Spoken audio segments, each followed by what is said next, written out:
şekilde açtık. Kuşlarımıza dedik güzelce bir duş aldıralım. Kuşlar duşu çünkü çok seviyor yıkanmayı falan. Kışın fazla aldırmadığımızdan dolayı yazın bol bol aldırmamız lazım arkadaşlar kuşlarımıza duş.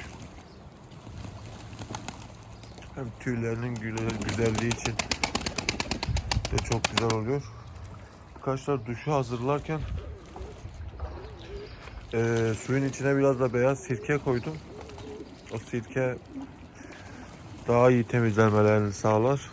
Ve şu an tüm kuşlarımız duş alıyor. Güzelce.